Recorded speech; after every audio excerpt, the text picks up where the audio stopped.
Komunitas Bonsai Jayapura. Orang bisa. Assalamualaikum warahmatullahi wabarakatuh. Waalaikumsalam. Terima kasih teman-teman yang sudah datang. Yang mungkin ada yang belum datang karena ada halangan lagi. Ini mungkin kita kumpul-kumpul dari saja banyak teman yang belum tahu atau paham untuk cara penanaman bibit sancang. Di sini ada bibit sancang. Ini asalnya dari mana ya? Dari Taiwan ya. Ini untuk penanamannya mungkin bisa dijelaskan dari sini Pak D. Cara menanamnya aja. Apa yang bagus, yang rekomendasi untuk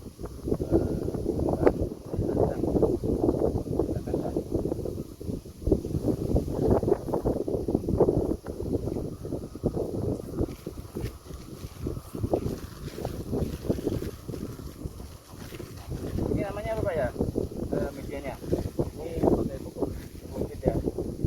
Kokopit itu terbuat dari apa Pak ya? Kokopit terbuat dari kulit kelapa. Ini kadang-kadang kita tahu. Ini kan sekilas kayak kayu ya kalau dilihat. Jadi mungkin yang nggak paham mungkin bedanya bibit apa itu kayu. Bagi tanam mungkin seperti itu.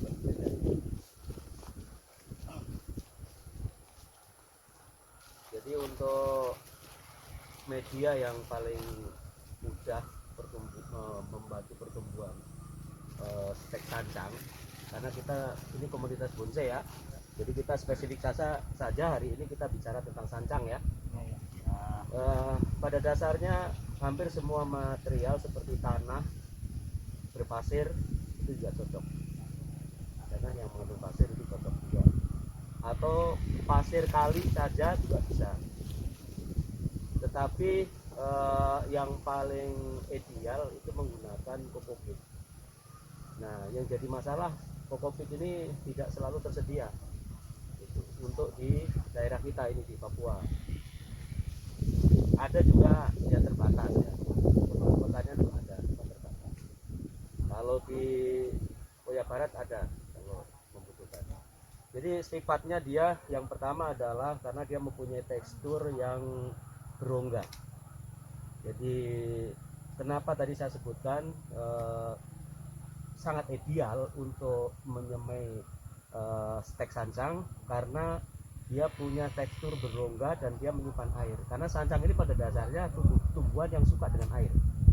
Makanya dia bisa tumbuh di air, sancang ini. Karena untuk para pebonsai yang lain juga menggunakannya sebagai ada apa namanya bonsai hidroponik. Itu medianya air.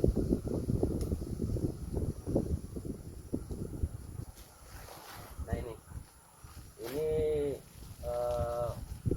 Mas Darmuji mempraktikkan cara menanam stek batang sancang.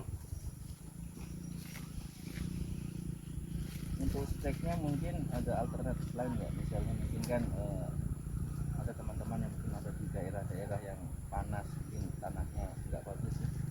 Mungkin dengan cara apa lagi, dengan air atau apa medianya bisa dikembangbiakkan. Kalau nggak ada kokopit seandainya jauh dari pasir, tanah yang mengandung pasir itu. Dan untuk pertama kali penanaman dihindari menggunakan pupuk kandang, karena nanti akan menimbulkan pembusukan di akar. Tapi kalau sudah repotting seperti untuk grounding gitu ya, atau penanaman di media yang lebih banyak lagi dengan menggunakan pupuk kandang tidak masalah karena ini sudah kuat ya. Tapi kalau untuk stek ini memang kalau bisa dihindari. untuk sancang ini apa hanya batangnya atau pucuknya atau akarnya mungkin bisa? Ya, jadi hampir semua bagian dari sancang ini bisa digunakan sebagai bahan apa namanya, stek bonsai ya, bonsai sancang gitu. Baik dari apa namanya, cabang yang paling kecil pun itu bisa tumbuh. Kemudian akarnya itu jauh malah lebih bagus akarnya, karena pertumbuhannya akan melingkar, dia lebih banyak lagi. Saya pernah mencoba membuat bahan bonsai dari bahan akar sancang yang saya setek seperti ini. Ya tumbuhnya banyak sekali, sehingga kita mudah untuk membentuk mana yang mau kita pilih gitu. Nah, kalau menggunakan akar karena dia padat keliling, pernah ya, ini keliling dia, itu kita bisa gabungkan antar tunas, antar cabang itu menjadi cabang baru yang lebih besar. Cukup dikasih luka, kemudian diikat kencang, dia sudah menyatu untuk pembuatan cabang gitu. 1 bulan sudah menyatu. Karakter dari akar ini ada kelebihannya. Yang pertama, dia membentuk kulit batang itu yang sudah langsung karakter tua, karena dia langsung kayak membentuk bidang yang pecah-pecah gitu. Kelihatan beda dengan yang dari batang. Kalau batang untuk membentuk seperti itu lama, tapi kalau dari akar itu cepat sekali. Berarti rekomendasi sekalian pemula-pemula dan sancang. Ya, pada dasarnya sancang ini adalah bonsai sejuta umat. Ya, kenapa disebut sejuta umat? Karena dia bisa dibentuk dengan karakter apapun, dia bisa. Dari mulai formal, apalagi informal juga bisa. Yang melintir, ya meliuk, yang ekstrim dia bisa. Apalagi sekarang kan banyak teknik-teknik yang bisa dibuat dari sancang itu. Ya. Kenapa disebut sejuta umat? Karena dia pertumbuhannya sangat cepat. Kemudian biasa ya, pebonsai di mana saja berlaku. Jadi kadang kita punya rencana bahwa akan sesuaikan dengan karakter seperti ini. Jadi setelah jadi bonsai ternyata nggak sesuai dengan harapan, karena awalnya angan-angan kita. Begitu sudah jadi yang bonsai gitu, kita nggak cocok, padahal itu sudah diprogram sebetulnya. Nah, sancang ini dinolkan lagi itu paling mudah. Coba bahan lain sangat sulit karena pertumbuhannya lambat. Jadi kalau untuk pemula teman-teman, untuk latihan kita budidaya bonsai memang sebaiknya dengan sancang. Karena apa ya? Yang pertama juga bahannya mudah ditanam, kemudian mudah didapat, kemudian mudah dibentuk, mudah diarahkan, ya. Dan sekarang kan di mana-mana sudah menjadi fenomena yang tidak terbataskan ya. Dari mulai ujung barat sampai ujung timur, sancang Pamnas selalu best in show ya, nggak tanggung-tanggung gitu.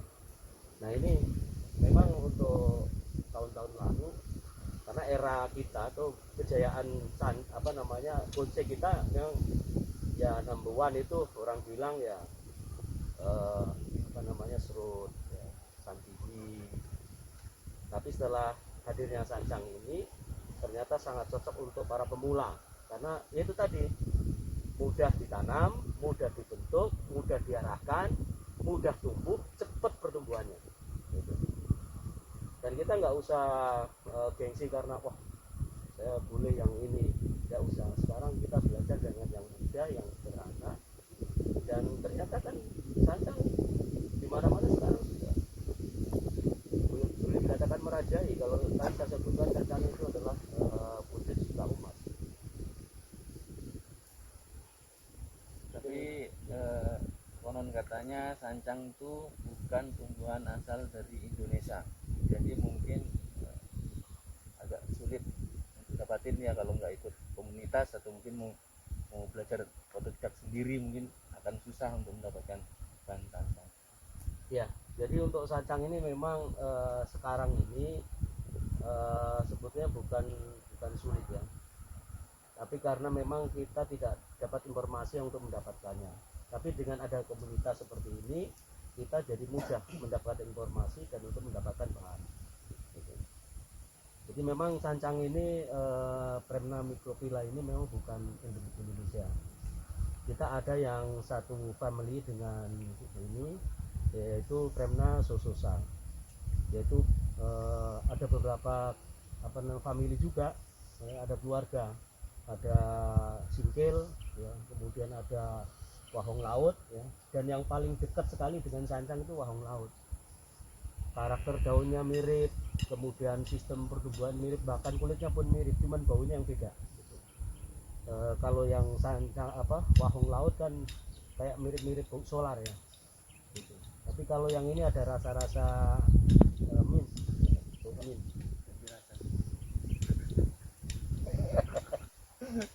Ya, saya berharap teman-teman komunitas bonsai Jayapura ini kita belajar bersama. Tidak ada senior junior, tidak ada. Karena pada dasarnya di bonsai itu tidak ada senior. Semua merasa belajar. Contoh saja saya katakan tadi, orang sudah bikin bonsai jadi mungkin 5 tahun sampai 10 tahun, itu pun dinolkan lagi karena dia bukan pada dasarnya bonsai. Jadi untuk di bonsai kita tidak bisa klaim bahwa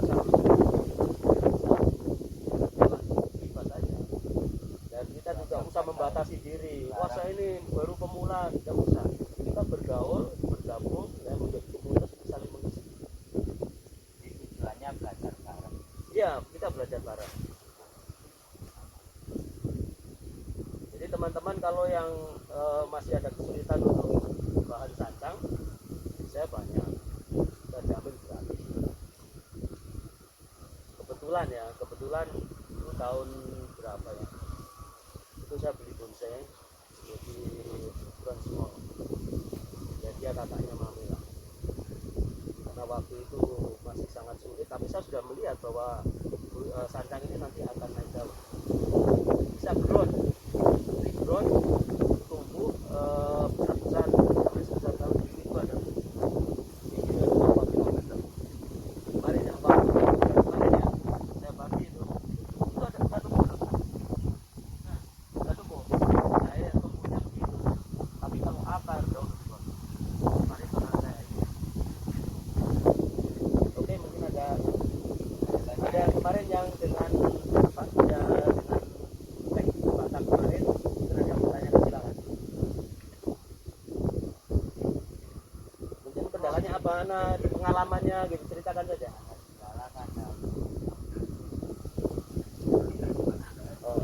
Tapi kemarin saya sempat kasih tidak cek lagi ubah ya. Kadang saya nyetek sendiri, kadang gagal. Kemarin itu nyetek tanpa disungkup bisa, mungkin bisa lebih cepat teguh atau bagaimana ya.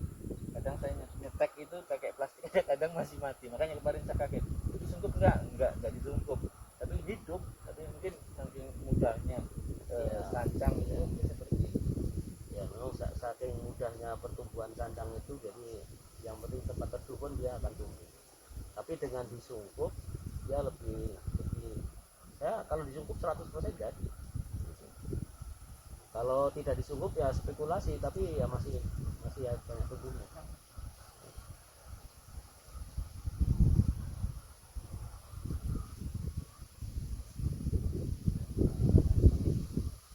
bahan sancang.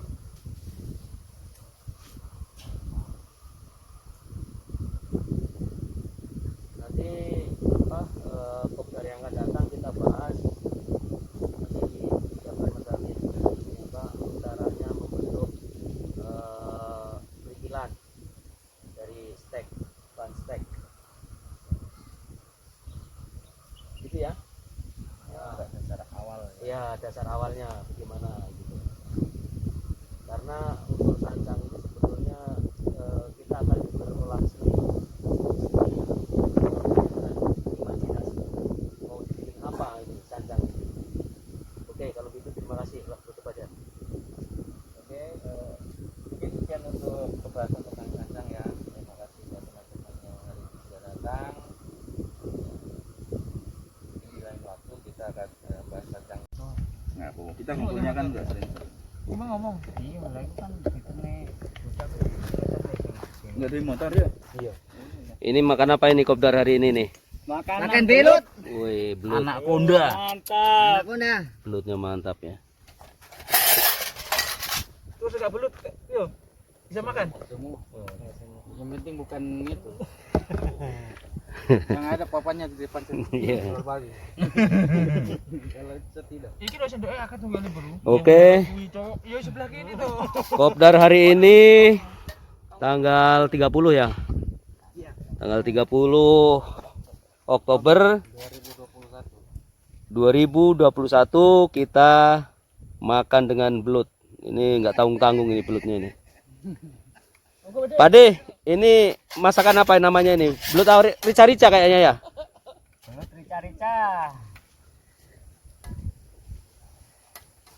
Ayo Rik. Barang-barang ini kowe cek. Aku ke syuting ngono lho. Ah, mantep. Bojomu ndelok ae kok.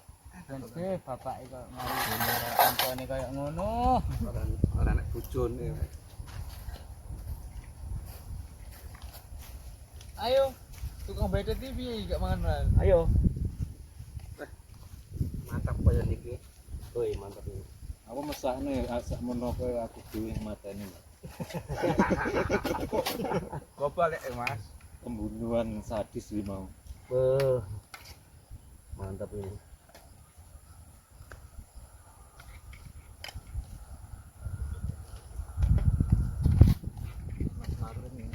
Kali oleh-oleh paling mewah. Ini belut ukuran berapa ini? Sebesar-besar baterai, batu baterai besar maksudnya. Iki nyetrum paling yo. Tukang nanti punya kampen sendiri ya. Mencoba gondrong lah. Jane nek koncone sinetron murah jane. Iki wis ning bakul ta mau kita parane. Ini selamat ta ya. Ngene mat belut. Ini matu gitu. Ini enak dibakar dulu. Bakar sik mau Iya. iya, Pak. Iya, Jos. Jadi enggak izin ya. Bakar mateng magrib. Bakar cepet tak ada bakar jadi ya. Lebakar sik disanteni neh. Ora to. Kan sambel orek ngono karo kemangi wis gandos kok. Ora kanda-kanda jare tak gone bathok sak karung lah. Mesti mau dadakan Intanane antara mujair dan welut mau.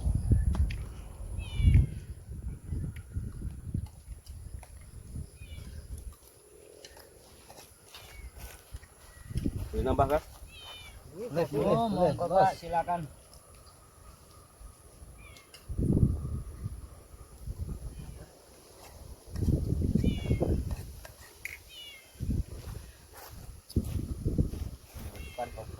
Kayaknya kalau besar-besar begini nih yang ini berkelahi tadi ya.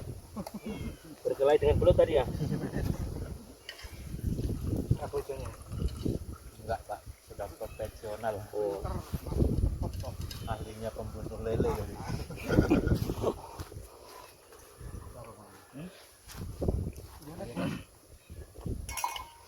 Sama sini. Ini gue pemasarannya anu. Nek saya kurang enggak payu kira Wamena. Apa? Lele. Sampai Wamena Mak waduh. 80.000. Lele. Ya wajar mau.